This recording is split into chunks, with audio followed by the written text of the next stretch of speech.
Voilà, quelques commentaires sur le cours, la suite du cours sur le calcul intégral et le calcul d'air. Alors vous le voyez à l'écran, les propriétés ici, hein. Le document apparaît sur Perl Trees, mais il n'est pas complété.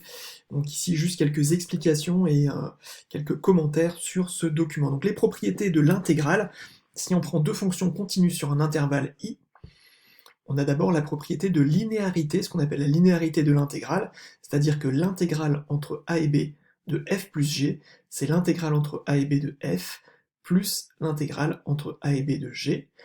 Et de la même façon, l'intégrale entre a et b de k fois f, où k est une constante, est égale à k fois l'intégrale entre a et b de f sur l'intervalle ab. Donc voilà pour la propriété de linéarité de l'intégrale. La relation de Chasles, qui est également une relation importante, qu'on va pouvoir comprendre ici, l'intégrale entre a et c de la fonction f ici, qui correspond à l'aire sous la courbe ici entre a et c, plus l'intégrale entre c et b de f, de x dx, ça va être égal à cette aire-là ici, plus cette aire-là, pour une fonction continue positive, et donc ça va être égal à l'intégrale entre a et b de f de x dx. Donc c'est la relation de Chasles ici, hein, quand vous avez la même borne ici et là, l'intégrale entre a et c de la fonction f plus l'intégrale entre c et b de la fonction f, c'est l'intégrale entre a et b de f de x dx. Donc c'est la relation de Chasles, hein. Elle ressemble un petit peu à la relation que vous connaissez sur les vecteurs. L'intégrale entre a et a de f de x dx vaut 0, hein. L'aire entre a et a c'est 0. Et du coup, par convention, lorsque a est plus grand que b, on va définir que l'intégrale entre a et b de f de x dx, c'est l'opposé de l'intégrale entre b et a de f de x dx.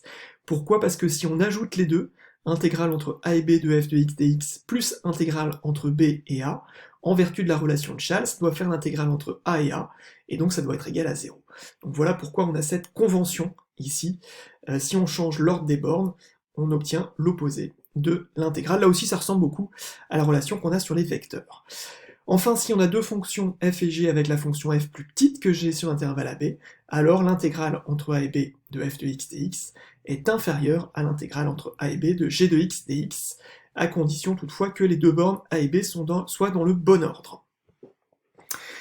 Ensuite, le théorème fondamental, on l'a déjà vu, c'est celui qui nous permet de calculer les intégrales à partir des primitives. Alors je vous en proposerai pas de démonstration en maths complémentaire, on admet le résultat, l'intégrale entre a et b de la fonction f, c'est, si on connaît une primitive grand F de la fonction f, c'est la valeur de grand F en b moins la valeur de grand F en a.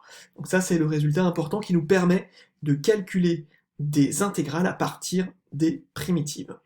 Vous trouverez les démonstrations sur internet ou dans les livres de spécialité maths, mais voilà, je crois qu'on n'aura pas trop le temps de le démontrer cette année. Donc les primitives, elles sont ici, hein, je vous les ai rappelées, on les avait déjà étudiées dans le chapitre sur les équations différentielles, je vous en ai rajouté quelques-unes.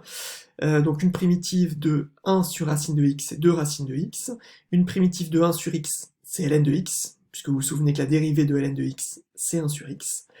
Une primitive de sinus, c'est moins cosinus, et une primitive de cosinus, c'est sinus. Voilà, on n'a pas encore vu ces primitives des fonctions sinus et cosinus. Enfin, deux applications, alors vous aurez deux petites vidéos que vous pourrez regarder sur ces deux applications, c'est ce que je vous demande de savoir faire cette semaine. Comment calculer l'aire entre deux courbes ici?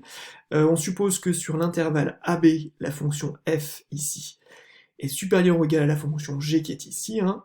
À ce moment-là, l'aire qui est assurée ici, c'est l'intégrale entre a et b de f de x moins g de x dx.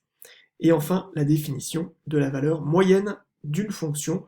Vous verrez la justification et l'interprétation graphique dans une autre vidéo. Voilà pour le cours sur l'intégrale, la fin du cours sur les intégrales qu'on va étudier cette semaine.